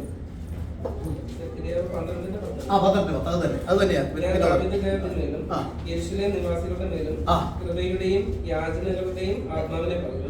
എന്ന് പറഞ്ഞാൽ യെരൂശലേം ഇസ്രായേൽ ഇനി ഒരു വലിയ വിലാപത്തിലേക്ക് ഒരിക്കൽ പോകുമെന്ന്. യെരൂശലേമിന് അല്ലെ ഇസ്രായേലിന് പിടിച്ചു നിൽക്കാൻ കഴിയാത്ത ഒരു സ്റ്റേജിലേക്ക് അവർ രംഗപ്രവേശനം ചെയ്യുന്ന ഒരു സമയമാണ്. യാചനയുടെ ഒരു ആത്മാവ് അവർക്ക് ഉണ്ടാകുന്നു. വായിച്ചേ. തങ്ങൾ കുത്തിയിട്ടുള്ളവങ്കിലേക്ക് അവർ നോക്കും. തങ്ങൾ കുത്തിയിട്ടുള്ളവങ്കിലേക്ക് അവർ നോക്കും. ഏകജാതനെ കുറിച്ച് വിലപിക്കുന്നത് പോലെ അവർ അവനെ കുറിച്ച് വിലപിക്കും. ആദിജാതനെ കുറിച്ച് വ്യസനിക്കുന്നത് പോലെ അവർ അവനെ കുറിച്ച് വ്യസനിക്കും. അന്നാളിൽ മെഗിദ്ദോൻ താഴ്വരയിലുള്ള റിമോനിലെ വിലാപം പോലെ യെരൂശലേമിൽ ഒരു മഹാവിലാപം ഉണ്ടാവും. യെരൂശലേമിൽ ഒരു മഹാവിലാപം ഉണ്ടാകും. പിന്നെ ദേശം കുലം കുലമായി വെവ്വേറെ വിലപിക്കും. ദേശം കുലം കുലമായി വെവ്വേറെ വിലപിക്കും. ദാവീദ് ഗൃഹത്തിന്റെ കുലം പ്രത്യേകവും ദാവീദ് ഗൃഹത്തിന്റെ കുലം പ്രത്യേകവും അവരുടെ സ്ത്രീജനം പ്രത്യേകവും നാഥാൻ ഗ്രഹത്തിന്റെ കുലം പ്രത്യേകവും അവരുടെ സ്ത്രീജനം പ്രത്യേകവും ലേവി ഗ്രഹത്തിന്റെ കുലം പ്രത്യേകവും അവരുടെ സ്ത്രീജനം പ്രത്യേകവും ശിമയി കുലം പ്രത്യേകവും അവരുടെ സ്ത്രീജനം പ്രത്യേകവും ശേഷിച്ചിരിക്കുന്ന കുലങ്ങളൊക്കെയും അതത് കുലം പ്രത്യേകവും അവരുടെ സ്ത്രീജനം പ്രത്യേകവും ലഭിക്കും. അന്നാളിൽ ദാവീദ് ഗ്രഹത്തിനും യെരൂശലേം നിവാസികൾക്കും പാപത്തിന്റെയും മാലിന്യത്തിന്റെയും പരിഹാരത്തിനായി ഒരു ഉറവ് തുറന്നിരിക്കും. അന്നാളിൽ ഞാൻ ദേശത്തു നിന്ന് വിഗ്രഹങ്ങളുടെ പേരില്ലാതാക്കും. ഇനി അവയെ ഓർക്കുകയുമില്ല. ഞാൻ പ്രവാചകന്മാരെയും മലിനാത്മാവിനെയും ദേശത്തു നിന്നും നീക്കി കളയും എന്ന് യഹോവയുടെ അരുളപ്പാട്. മതി. ഇവിടെ നമുക്ക് കാണാൻ കഴിയുന്നത് അന്ന് വരെ ജാതികളുടെ കാലം തുടരും. കാരണം എന്താ? അവർ കുത്തിയവങ്കലേക്ക് നോക്കുന്ന നിമിഷം വരെ. അതിന്റെ യഥാർത്ഥ മൂലഭാഷയിൽ അവർ കുത്തിയ എങ്കലേക്ക് നോക്കുമെന്നാണ് യഹോവ പറയുന്നത്. അപ്പോൾ കുത്തി തുളയ്ക്കപ്പെട്ടത് യഹോവയാണ്. യഹോവയും യേശുവും രണ്ട് വ്യക്തികൾ അല്ലേ? അല്ല. യഹോവ ആത്മാവായ യഹോവയായ ദൈവം തന്നെ ജഡത്തിൽ വെളിപ്പെട്ട് വന്നവനാണ് കർത്താവായ യേശു ക്രിസ്തു. അതാണ് 1 തീമോഥെയോസ് 3:16 വായിക്കുന്നത്. ദൈവം ജഡത്തിൽ വെളിപ്പെട്ടു. നമ്മുടെ മലയാളത്തിൽ അവൻ ജഡത്തിൽ വെളിപ്പെട്ടെന്നുള്ളൂ. ഇംഗ്ലീഷിൽ ദൈവം ജഡത്തിൽ വെളിപ്പെട്ടെന്ന, മറ്റു ഭാഷകളിൽ ദൈവം ജഡത്തിൽ വെളിപ്പെടുന്ന. ഏത് ദൈവം വെളിപ്പെട്ടു? ദൈവം ഒന്നേ ഉള്ളൂ. ഏകനായ ദൈവം മഹാത്ഭുതങ്ങളെ പ്രവർത്തിച്ച അതേ ദൈവം ഇന്നും മഹാത്ഭുതങ്ങളെ പ്രവർത്തിക്കുവാൻ സർവശക്തനായ അതേ ദൈവം തന്നെ ജഡത്തിൽ വെളിപ്പെട്ടു. മാനവരാശിയുടെ പാപത്തിന് പരിഹാരം വരുത്തുവാൻ അവൻ സ്വന്തത്തിലേക്ക് ഇറങ്ങി വന്നു. മക്കൾ ജഡരക്തങ്ങളോട് കൂടിയവരാകൊണ്ട് അവനും അവരെ പോലെ ജഡത്തോടും രക്തത്തോടും കൂടിയവനായി വന്ന് മരണത്തിന്റെ അധികാരിയായ പിശാചിനെ തന്റെ മരണത്താൽ നീക്കി അതിന് മരണഭീതികളിൽ അടിമകളായിരുന്നവരെയൊക്കെയും വിടുവിക്കുവാൻ ആത്മാവായ ഏകദൈവം, പിതാവായ ഏകദൈവം ജഡത്തിൽ വെളിപ്പെട്ട് ലോകത്തിലേക്ക് വന്നവനാണ് കർത്താവായ യേശു ക്രിസ്തു. അതുകൊണ്ടാണ് അവനെ കൈക്കൊണ്ടവന്റെ നാമത്തിൽ വിശ്വസിക്കുന്ന എല്ലാവർക്കും ദൈവമക്കളാകുവാൻ അവൻ അധികാരം കൊടുത്തു. ഹല്ലേലൂയ. നമുക്കറിയാം സക്കറിയ പ്രവചനം, വാക്യം ഒന്ന് എടുത്ത് വായിക്കണം. നമ്മുടെ സഹോദരങ്ങൾക്ക് അറിയാമല്ലോ ഏതാ. സക്കറിയ പ്രവചനത്തിലാണ് കർത്താവായ യേശു ക്രിസ്തു വരുന്നതിന്റെ ഒലിവുമലയിൽ വരുന്ന 14:4 വായിച്ചു. ആരുടെ കാല്? യഹോവയുടെ കാല്. അത് അങ്ങനെയാണ് പഴയ നിയമം പറയുന്നത്. പക്ഷെ പുതിയ നിയമത്തിലേക്ക് വരുമ്പോഴോ അത് യേശുവാണ്. വായിച്ചു. അന്നാളിൽ അവന്റെ കാൽ യെരൂശലേമിനെതിരെ കിഴക്കുള്ള ഒലിവുമലയിൽ നിൽക്കും. ഒലിവുമല കിഴക്ക് പടിഞ്ഞാറായി നടുവേ പിളർന്നു പോകും. ഒലിവുമല കിഴക്ക് പടിഞ്ഞാറായി നടുവേ പിളർന്നു പോകും. ഏറ്റവും വലിയൊരു താഴ്വര ഉളവായി വരും. ഏറ്റവും വലിയൊരു താഴ്വര ഉളവായി വരും. മലയുടെ ഒരു പാതി വടക്കോട്ടും മറ്റേ പാതി തെക്കോട്ടും വാങ്ങിപ്പോകും. മറ്റേ പാതി തെക്കോട്ടും വാങ്ങിപ്പോകും. എന്നാൽ മലകളുടെ താഴ്വര അസൽ വരെ എത്തുന്നതുകൊണ്ട് നിങ്ങൾ എന്റെ മലകളുടെ താഴ്വരയിലേക്ക് ഓടിപ്പോകും. നമുക്കറിയാം ഇവിടെ പറയുന്നു, എന്നാൽ യഹോവ പുറപ്പെട്ട്, അതിന് 3-ാം വാക്യം, യഹോവ പുറപ്പെട്ട് താൻ യുദ്ധ ദിവസത്തിൽ പൊരുന്ന പോലെ ആ ജാതികളുടെ അന്നാളിൽ അവന്റെ കാൽ യെരൂശലേമിനെതിരെ കിഴക്ക് ഉള്ള ഒലിവുമലയിൽ നിൽക്കും. ആരുടെ കാല്? ഇവിടെ പറയുന്നത് യഹോവയുടെ കാല്. യഹോവ യുദ്ധത്തിന് വേണ്ടി ഇറങ്ങി വരുന്നു. അന്നാണ് ഇവരുടെ അന്ധത മാറുന്നത്. അവരുടെ അന്ധത മാറി യേശു ആരാണെന്നുള്ള യഥാർത്ഥ വെളിപ്പാട് അന്ന് അവർക്ക് കിട്ടുമ്പോൾ എന്താ, ഇവരെ തകർക്കാൻ വേണ്ടി ശത്രുക്കൾ മുഴുവൻ എല്ലാ രാജ്യത്തിന്റെയും യുദ്ധ വിമാനങ്ങൾ ഇസ്രയേലിന് ചുറ്റും വന്ന് പാളയമടിക്കും. അതുപോലെ തന്നെ അവരുടെ ഇസ്രയേലിന്റെ മുകളിൽ അവർ മണിപ്പന്തൽ കെട്ടുമെന്ന ആരാ? ശത്രുക്കൾ മണിപ്പന്തൽ കെട്ടുമെന്ന് പറഞ്ഞാൽ എന്താ? യുദ്ധ പോർ വിമാനങ്ങൾ ഒരു നിമിഷം കൊണ്ട് ഇസ്രയേലിനെ നമുക്ക് മുടിച്ചു കളയാമെന്ന് പറഞ്ഞുകൊണ്ട് ലോകജാതികൾ ഒന്നിച്ച് വരുമെന്ന് അതുകൊണ്ടൊന്ന് വായിച്ചു. സക്കരിയാവ് അല്ലേ? സക്കരിയാവ് 12 വായിച്ചു. 12 മുതൽ വായിച്ചു. ഇസ്രായേലിനെ കുറിച്ചുള്ള യഹോവയുടെ അരുളപ്പാട്. ഇസ്രായേലിനെ കുറിച്ചുള്ള സക്കരിയാവ് 12:1 മുതൽ ഇസ്രായേലിനെ കുറിച്ചുള്ള യഹോവയുടെ അരുളപ്പാട്. ആകാശം വിരിക്കുകയും ഭൂമിയുടെ അടിസ്ഥാനം ഇടുകയും മനുഷ്യന്റെ ആത്മാവിനെ അവന്റെ ഉള്ളിൽ നിർമ്മിക്കുകയും ചെയ്തിരിക്കുന്ന യഹോവയുടെ അരുളപ്പാട്. മനുഷ്യന്റെ ആത്മാവിനെ അവന്റെ ഉള്ളിൽ നിർമ്മിക്കുകയും ചെയ്തിരിക്കുന്ന യഹോവയുടെ അരുളപ്പാട്. ഞാൻ യെരൂശലേമിനെ ചുറ്റുമുള്ള സകല ജാതികൾക്കും ഒരു പരിഭ്രമ പാത്രമാക്കും. യെരൂശലേമിന്റെ നിരോധത്തിങ്കൽ അത് യഹൂദയ്ക്കും വരും. അന്നാളിൽ ഞാൻ യെരൂശലേമിലെ സകല ജാതികൾക്കും ഭാരമുള്ള ഒരു കല്ലാക്കി വെക്കും. അതിനെ ചുമക്കുന്നവരൊക്കെയും കഠിനമായി മുറിവേൽക്കും. അതിനെ ചുമക്കുന്നവർ മുറിവേൽക്കുമെന്നല്ല, കഠിനമായി മുറിവേൽക്കും. കഠിനമായി മുറിവേൽക്കുന്നവൻ എന്ത് ചെയ്യും? കഠിനമായി മുറിവേൽക്കുന്നവൻ കഠിനമായി നിലവിളിക്കേണ്ടി വരും. ഇല്ലേ? നിലവിളിച്ച ശബ്ദം പോലും പുറത്തു വരാൻ പറ്റില്ലാത്ത പ്രശ്നമുണ്ടാകും. ആരെ ചുമക്കുന്നവൻ? ഇസ്രായേലിനെ ചുമക്കുന്നവൻ മുറിവേൽക്കും. ഹല്ലേലൂയ. അപ്പോൾ നമുക്കറിയാം ഒരു വല്ലാത്ത പ്രതിസന്ധിയിലേക്ക് ലോകം ആയിത്തീരാൻ പോവുകയാണ്. ഹല്ലേലൂയ. ഇസ്രായേലിനെതിരായിട്ട് ലോകജാതികൾ മുഴുവൻ ഒന്നുകൂടെ വായിച്ചേ. ഒന്നുകൂടെ വായിച്ചേ. ഞാൻ യെരൂശലേമിനെ ചുറ്റുമുള്ള സകല ജാതികൾക്കും ഒരു പരിശ്രമം. ഒന്ന് നിർത്തി വായിക്കണം. യെരൂശലേമിനെ ചുറ്റുമുള്ള സകല ജാതികൾക്കും. യെരൂശലേമിന് ചുറ്റുമുള്ള ജാതികൾ ആരാ? ഇസ്ലാം രാഷ്ട്രമാണ് അല്ലെ? മുസ്ലിം രാഷ്ട്രങ്ങളാണ് അതിന് ചുറ്റുമുള്ളത്. ഇസ്രായേലിന് ചുറ്റുമുള്ള സകല ജാതികൾക്കും ഒരു പരിഭ്രമ പാത്രമാക്കും. അവരയ്യോ എന്ന് നോക്കത്തക്ക ഒരു പരിഭ്രമ പാത്രമാക്കും. യെരൂശലേമിന്റെ നിരോധത്തിങ്കൽ അത് യഹൂദയ്ക്കും വരും. അന്നാളിൽ ഞാൻ യെരൂശലേമിനെ സകല ജാതികൾക്കും. പിന്നെയാണ് സകല ജാതികൾക്കും. ആദ്യം യെരൂശലേം എങ്ങനെയാ പരിഭ്രമം വിഷയമാക്കുന്ന ആരെയാ? ചുറ്റുമുള്ള ജാതികള്. പിന്നെ സകല ജാതികൾക്കും ഭാരമുള്ള കല്ലാക്കി വെക്കും. അതിനെ ചുമക്കുന്നവരൊക്കെയും കഠിനമായി മുറിവേൽക്കും. അമേരിക്ക മുറിവേൽക്കാൻ പോകുകയാ. ഹല്ലേലൂയ. ബ്രിട്ടൻ മുറിവേൽക്കും. ഇപ്പൊ നമ്മുടെ ഇന്ത്യ യഹൂദനോട് യോജിച്ച് നിൽക്കുന്നു എങ്കിൽ തന്നെയും അത് നമുക്ക് തീർത്തൊന്നും പറയാൻ പറ്റുകയില്ല. കാരണം എന്താ? ഇപ്പോൾ എന്തിനു വേണ്ടിയാ ഇന്ത്യ യഹൂദനോട് ചേർന്ന് നിൽക്കുന്നതിന് കാരണം എന്താ? ഇവിടുത്തെ മുസ്ലിങ്ങളൊന്ന് മുഴുവൻ തകർന്ന് കണ്ടാൽ കൊള്ളാവുന്ന ഒരു RSSഉം അതുപോലെ തന്നെ ഹിന്ദുവിന്റെ ഒരു ദുഷിച്ച രീതിയിലുള്ള ചിന്തകൾ നിമിത്തമായിട്ട് ഇന്ന് മുസ്ലിമിനിട്ട് അടിക്കാനായിട്ട് കൊള്ളാവുന്ന ഒരു ചുളക്കൂട്ടനുണ്ടെങ്കിൽ ആരാ ഉള്ളത്? ഇസ്രയേലും. അപ്പൊ ഇസ്രയേലിനോട് ചേർന്ന് നിൽക്കുന്നുള്ളത് മാത്രമേ. നാളെ എങ്ങനെയാകും നമുക്കൊന്നും പ്രവചിക്കാൻ പറ്റുകയില്ല. പക്ഷെ അമേരിക്ക എക്കാലവും യഹൂദനോട് ചേർന്ന് തന്നെ നിൽക്കും. പക്ഷെ അമേരിക്ക കഠിനമായി മുറിവേൽക്കും. ബ്രിട്ടനും അങ്ങനെ തന്നെയായിരിക്കാം. ആണ്. ദൈവത്തിന് സ്തോത്രം. അപ്പോൾ അവനെ ചുമക്കുന്നവർ കഠിനമായി മുറിവേൽക്കുന്ന ഒരു സമയം വരും. അതെപ്പോഴാണ് നമുക്കറിയാൻ പറ്റുക. ഇന്ന് ഈ യഥാർത്ഥ സത്യസഭയും ദൈവവചനവും വ്യക്തമായിട്ട് അറിയത്തില്ലാത്ത ഇന്നത്തെ പാഷന്മാരും ഉപദേശിമാരും കേൾക്കുന്ന പ്രവചനങ്ങളൊന്നും കേട്ട് നമ്മൾ നടുങ്ങി പോകേണ്ട കാര്യമൊന്നുമില്ല. നമുക്കറിയാം, നമ്മൾ വിശ്വാസത്തിന് പ്രത്യാശയിൽ ജീവിക്കുക മാത്രം ചെയ്യുക, കർത്താവിന് വേണ്ടി ജീവിക്കുക. നമുക്കൊരു ഉറപ്പുണ്ട്, നമുക്ക് ഭയമില്ല, പേടിച്ചോടുന്നവരല്ല നമ്മൾ. ദൈവത്തിന് സ്തോത്രം. വായിച്ചു. ഭൂമിയിലെ സകല ജാതികളും അതിന് വിരോധമായി കൂടി വരും. അന്നാളിൽ ഞാൻ ഏത് കുതിരയെയും സ്തംഭനം കൊണ്ടും പുറത്തു കയറിയവനെ ഭ്രാന്ത് കൊണ്ടും ബാധിക്കും. മതി. ഇപ്പൊ നമുക്ക് മനസ്സിലാക്കാൻ യുദ്ധം, ഇസ്രയേലിന്റെ യുദ്ധത്തോടുള്ള ബന്ധത്തിൽ നമ്മൾ ചിന്തിച്ചാൽ ഇസ്രയേൽ ദൈവത്താൽ തിരഞ്ഞെടുക്കപ്പെട്ട ജനമാണ്. ഇസ്രയേലിന് വേണ്ടി യുദ്ധം ചെയ്യുന്ന ആരാ? യഹോവ തന്നെയാണ്. ഇവിടെ കർത്താവായ യേശു ക്രിസ്തു യെരൂശലേമിലുള്ള ഒലിവുമലയിൽ വരുന്നത് ആ സമയത്ത് വരുന്നത് എന്തിനു വേണ്ടിയാണ്? ഈ ചുറ്റും പാളയം അടിച്ചിരിക്കുന്ന ലോകജാതികളായിരിക്കുന്ന ശത്രുക്കളെ മുഴുവൻ, ഒരു വ്യക്തിയെ പോലും തിരിച്ചുവിടാതെ മുഴുവന്റെയും ശവം അവിടെ കിടക്കും എന്നാണ് വിശുദ്ധ ബൈബിൾ വായിക്കുന്നത്. ആർക്കും രക്ഷപ്പെടാൻ കഴിയില്ല. അന്നാളിലാണ് യഹൂദൻ മനസ്സിലാക്കുന്നത്, നമ്മൾ ക്രൂശിച്ച, നമ്മുടെ പിതാക്കന്മാർ ക്രൂശിച്ച ഈ യേശു അവനായിരുന്നു നമ്മുടെ മശിയ. ഹല്ലേലൂയ.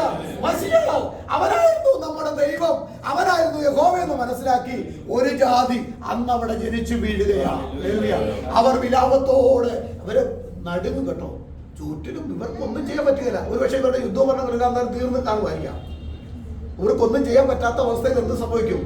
ആ നിർണായക ഘട്ടത്തിൽ ഇവർക്ക് നോക്കാൻ വേണ്ടി ഒരു സ്ഥലമേ ഉള്ളൂ. എങ്ങോട്ടാ? തങ്ങളുടെ മശികയിലേക്ക് നോക്കാനും.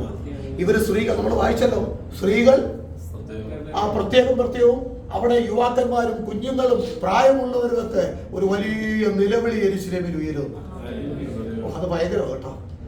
മശിഹായേ നീ വന്നെങ്കിൽ കൊള്ളായിരുന്നു എന്ന് പറഞ്ഞ് ദുഃഖത്തോടെ നിലവിളിക്കുന്ന ആ നിലവിളിയുടെ നിമിഷ നേരം കൊണ്ട് മറ്റൊരു തയ്യാറായി നിൽക്കുകയാണ്. ഇവരെ ഇസ്രയേലിനെ മുടിച്ചു കളയാൻ പറ്റില്ലെന്ന് അവിടെ നമുക്ക് മനസ്സിലാക്കാൻ കഴിയും. അവരെ തീർത്ത് ഇസ്രയേലിന്റെ സമൂഹത്തെ, യഹൂദനെ മുഴുവനായി ഈ ഭൂമിയിൽ നിന്ന് ഉച്ചാടനം ചെയ്യുവാൻ ഈ ലോകത്തിന് ഒരു ശക്തിക്കും കഴിയില്ല. കാരണം അതിന്റെ മേൽ, അവന്റെ സന്തതിയുടെ മേൽ ഒരു കരമുണ്ട്. അത് ജീവനുള്ള ദൈവത്തിന്റെ കരമാണ്. അത് സർവ്വത്തെ സൃഷ്ടിച്ച ദൈവത്തിന്റെ കരമാണ്. ആ ദൈവമാണ് ഇവിടെ രക്ഷയായി വെളിപ്പെട്ടു വന്നത്. ആ നിമിഷത്തിൽ അവന്റെ കാലം തീരും. യെരൂശലേമിനെതിരെയുള്ള ഒലിവുമലയിൽ നിൽക്കും. അപ്പോഴാണ് അവർക്ക് മനസ്സിലാകുന്നത് ഇവനാണ്. അതല്ലേ അവർ കൃപയുടെ ആത്മാവ്, അല്ലേ? ആ പാപത്തിന്റെ മലിനത അവരിൽ നിന്ന് ആ സമയം നീക്കിക്കളയും. അവർ യേശുവിനെ സ്വന്തം രക്ഷിതാവായി, അല്ലെ യേശുവാണ് നമ്മുടെ മശിഹയെ ഏറ്റുപറയും. നമ്മളോടും അങ്ങനെ തന്നെയല്ലേ ബൈബിൾ പറയുന്നത്? യേശുവിനെ കർത്താവെന്ന് വായിക്കൊണ്ട് ഏറ്റുപറയുന്നവൻ രക്ഷിക്കപ്പെടുന്ന, യേശു തന്നെയാണ് യഹോവയെന്ന് ഏറ്റുപറയുന്നവനെ രക്ഷിക്കപ്പെടുന്നത്. ഹല്ലേലൂയ. യേശുവിനെ കർത്താവെന്ന് വായിക്കൊണ്ട് ഏറ്റുപറയണം. ഹല്ലേലൂയ. ദൈവത്തിന് സ്തോത്രം. ഹല്ലേലൂയ. നമുക്കൊരു കർത്താവേ. ദാവീദ് പറയുന്നു, ഞാൻ യഹോവയോട് പറഞ്ഞത്, യഹോവേ നീ അല്ലാതെ എനിക്കൊരു കർത്താവും ഇല്ല. ഹല്ലേലൂയ. ദൈവത്തിന് സ്തോത്രം. ആ സമയം വരെ യേശു ക്രിസ്തു ഒലിവുമലയിൽ വന്ന് കാല് കുത്തുന്നത് വരെ ആരുടെ കാലമാണ്? ജാതികളുടെ കാലമാണ്. ഞാൻ കൂടുതൽ വിശദീകരിക്കുന്നില്ല. ഒരു കാര്യം കൂടെ പറയാം. റോമാലേഖനം 11:25 വായിച്ചേ.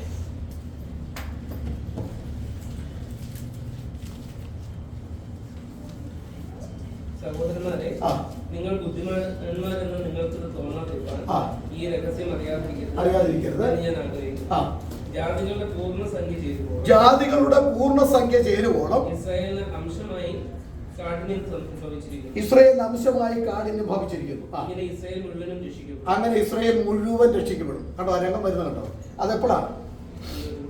ജാതികളുടെ പൂർണ്ണസംഖ്യ ചേരുവോളം. അപ്പൊ നമ്മൾ രണ്ട് കാര്യങ്ങൾ ചിന്തിച്ചു.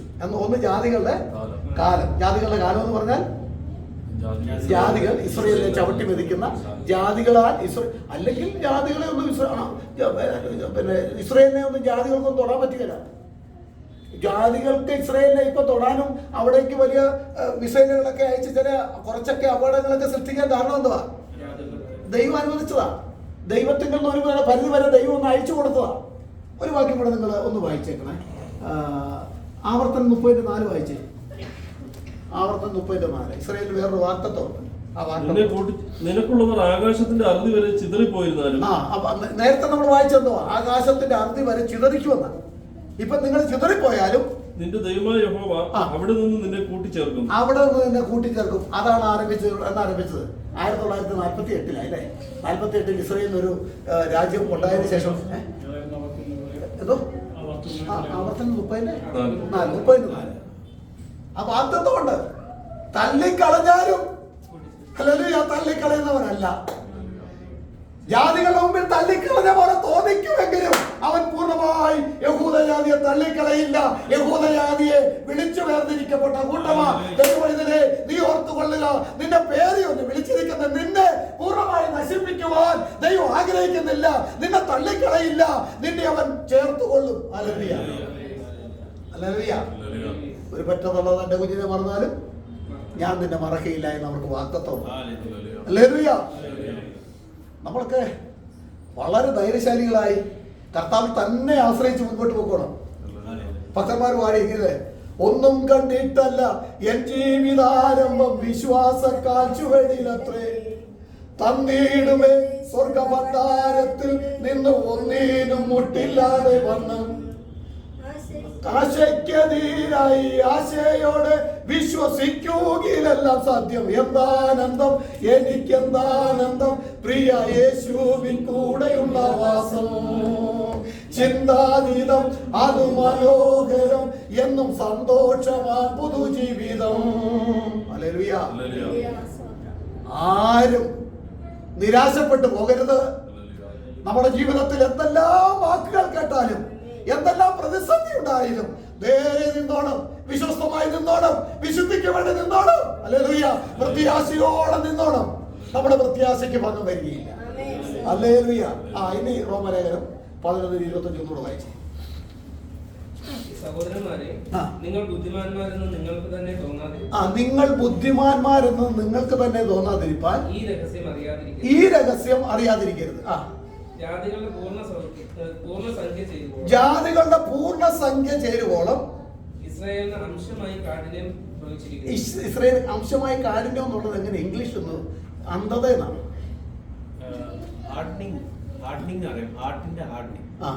കഠിനത.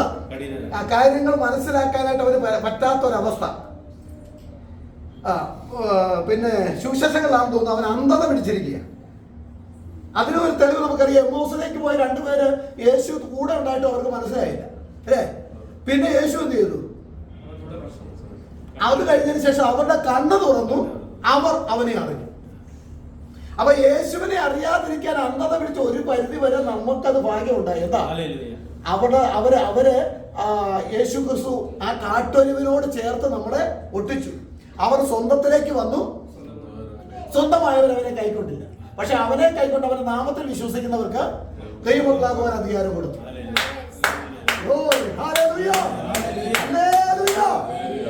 നമ്മൾ ആ ഭാഗ്യപദവിയിൽ നിൽക്കുന്നവരാ. നെഗളിക്കാനൊന്നുമില്ല, അഹങ്കരിക്കാനൊന്നുമില്ല, ജാട കാണിക്കാനൊന്നുമില്ല. പൗലോസ് പറഞ്ഞു, ഞാൻ നിൽക്കുന്നത് കർത്താവിന്റെ കൃപയിലാകുന്നു. പൗലോസിനോട് കർത്താവ് പറഞ്ഞു, എന്റെ കൃപ നിനക്ക് മതി. Hallelujah, hallelujah. നമ്മുടെ കർത്താവിന്റെ കൃപയിൽ നമ്മൾ ആശ്രയിക്കുക. ആരും വീണു പോകരുത്. നമുക്കറിയാം, നമ്മുടെ സഹോദരൻ കഴിഞ്ഞ ദിവസം വളരെ വേദനയുണ്ടായി ഉള്ളിലായിട്ട്. ദൈവശക്തിയോടെ പ്രാർത്ഥിച്ചു. സഭയുടെ പ്രാർത്ഥന, ആ കുടുംബത്തിന്റെ പ്രാർത്ഥന ദൈവം മാനിച്ചു. ഹല്ലേലൂയ. ഹല്ലേലൂയ. എത്ര നല്ലവൻ മതിയായവൻ എന്നെ കരുതുന്ന കർത്തനവൻ. എത്ര നല്ലവൻ മതിയായവൻ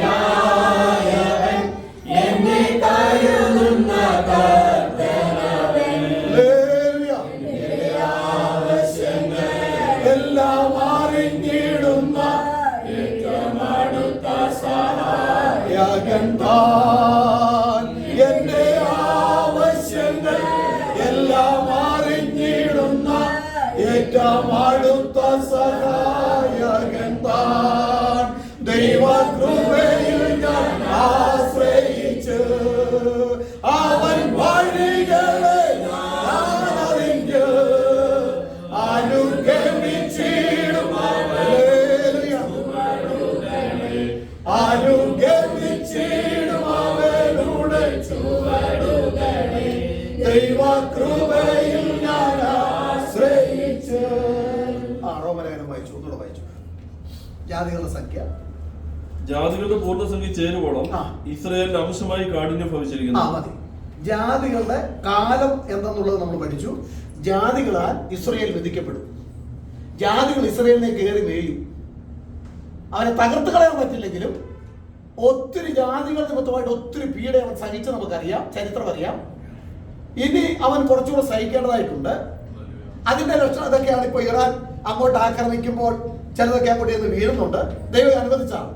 ദൈവം അനുവദിച്ചില്ലെങ്കിൽ ഇറാനോ ഇറാഖിനോ ഈ മറ്റൊരു ജാതികൾക്കോ ഇസ്രായേലിനെ തൊടാൻ പറ്റില്ല. ഇവന്റെ ഒരു സാധനം അങ്ങോട്ട് ചെല്ലുകയില്ല. ഇവൻ വിടുന്നതിന് മുമ്പ് അതിനെ തകർത്ത് കളയാൻ ദൈവത്തിന് കഴിയും. പലരും യുദ്ധത്തിന് കഴിഞ്ഞ പ്രാവശ്യം യുദ്ധത്തിന് വേണ്ടി തയ്യാറായി പോയി. ഭയങ്കര കൊടുങ്കാറ്റും മഴയും ഏതാ കൽമഴയൊക്കെ ഉണ്ടായി. നമ്മള് സോഷ്യൽ മീഡിയയിൽ കണ്ടതാ ചില നാളുകൾക്ക് മുമ്പ്. അപ്പൊ ദൈവത്തിന് യുദ്ധം ചെയ്യാം. വലിയ കടന്നുകല്ലുകളെ അയച്ച് യുദ്ധക്കാരെ പടയാളികളെ തുരത്തി ഓടിച്ചു. അവർക്ക് യുദ്ധം ചെയ്യാൻ പറ്റിയില്ല. ദൈവത്തിന് യുദ്ധം ചെയ്യാൻ ആയുധമൊന്നും വേണ്ട, ബോംബൊന്നും വേണ്ട. അവനാണ് സർവത്തിന്റെ ഉടയവൻ. അവൻ കൽപ്പിച്ചാൽ ചിലതൊക്കെ സംഭവിക്കും. ദൈവം അനുവദിച്ചത് കൊണ്ട് ഇസ്രായേൽ ഇപ്പോൾ ചില ബുദ്ധിമുട്ട് അനുഭവിക്കുക. പിന്നെ പറയുകയാണ് ആ ജാതികളുടെ കാലം തീരും. എപ്പോഴാണ് തീരുന്നത്? കർത്താവിന്റെ സഭ ഇവിടുന്ന് മാറ്റപ്പെട്ട് കഴിഞ്ഞ് ഒരു 7 വർഷം കഴിയുമ്പോൾ കർത്താവായ യേശു യെരൂശലേമിനെതിരെയുള്ള ഒലിവുമലയിൽ അവൻ വന്ന് കാലുകുത്തുമ്പോൾ അവൻ യുദ്ധത്തിനായി കടന്നു വരികയാണ്. യഹോവ ജാതികളോട് പൊരുതും. ഒരൊറ്റ ജാതികൾക്കും അവിടെ നിന്ന് പോകാൻ പറ്റില്ല. അവനിൽ നിന്ന് ഒരു വലിയ, നമുക്കറിയാം സോദോം ഗോമോറയെ കത്തി നശിച്ചത് നമുക്കറിയാം. സ്വർഗത്തിലെ ദൈവത്തിന്റെ കരങ്ങളിൽ ഇല്ലാത്ത ആയുധ എന്താ ഉള്ളത്? അതുപോലെ തന്നെ ജാതികളുടെ സംഖ്യ എന്ന് പറഞ്ഞാൽ എന്താ? വിശ്വാസത്തിലേക്ക് ആദ്യം ആരാണോ കടന്നു വന്നത് അതുപോലെ ഒരു അവസാനം കടന്നു വരുന്ന വ്യക്തിയുണ്ട്. അവസാനം കടന്നു വരുന്ന വ്യക്തി എപ്പോഴാണ് ആ വ്യക്തി ചേർക്കുന്നത്? കർത്താവ് താൻ ഗംഭീരനാഥത്തോടും പ്രധാന ദൂതന്റെ ശബ്ദത്തോടും ദൈവത്തിന്റെ കാഹളത്തോടും കൂടെ സ്വർഗത്തിൽ നിറങ്ങി വരുന്ന അതിന് തൊട്ട് മുൻപ് ആരാണ് രക്ഷിക്കപ്പെടുന്നത്, ഏത് രാജ്യത്തുള്ളവരാ, എത്ര പേരാ എന്നൊന്നും നമുക്കറിയത്തില്ല. ജാതികളുടെ സംഖ്യ പൂർണ്ണമാകുന്ന ആ സംഖ്യ നമ്മൾ വിട്ടു. ഹല്ലേലൂയ. പൂർണ്ണമാകുന്നവരെ ഇസ്രായേലിന് ആവശ്യമായി കാഠിന്യം ഭവിച്ചിരിക്കുക. ഹല്ലേലൂയ. അപ്പോൾ ഇസ്രായേലിന്മേൽ ഇനി ഇസ്രായേലിന് വലിയൊരു തകർച്ചയുണ്ട്. അപ്പൊ ഞാനിതൊക്കെ പറഞ്ഞതിന്റെ കാരണം നമ്മൾ ഇതൊക്കെ കാണുമ്പോൾ നമ്മുടെ അരുമനാഥൻ വാതിക്കലായിരിക്കുന്നു എന്നുള്ള കാര്യം മറന്നു പോകരുത്. ഈ ലോകത്തിന്റെ ഏതെങ്കിലും കുടുക്കിൽ കുടുങ്ങി നാം തകർന്നു പോകരുത്. വിശ്വാസത്തിന് വേണ്ടി ധീരസാക്ഷികളായി, വിശുദ്ധിക്ക് വേണ്ടി ധീരസാക്ഷികളായി, ഒരു വിധത്തിലും ലോകത്തിന്റെ ഇമ്പങ്ങൾക്ക് വേണ്ടി ലോകത്തിന്റെ മായാമോഹങ്ങളിൽ വലഞ്ഞു പോകരുത്. വിശുദ്ധിയോടെ ജീവിപ്പാൻ ദൈവമായ കർത്താവ് നമ്മളെ സഹായിക്കട്ടെ. നമ്മുടെ കർത്താവ് വരാൻ സമയമായി. അവന്റെ വരവിന് വേണ്ടി ഒരുങ്ങുന്ന ഒരു സഭ ഈ കൊച്ചി പട്ടണത്തിലും ഈ എറണാകുളത്തിൽ നിന്നും എഴുന്നേറ്റ് വരട്ടെ. കൂടുതലായി ദൈവം അനേകരെ അതിനുവേണ്ടി ഒരുക്കട്ടെ. ദൈവമായ കർത്താവ് സഹായിക്കട്ടെ. എല്ലാവർക്കും ചേർന്ന് ഒരു ഹല്ലേലൂയ പറയാം. ഹല്ലേലൂയ. ദൈവമായ കർത്താവ് എല്ലാവരെയും അനുഗ്രഹിക്കട്ടെ.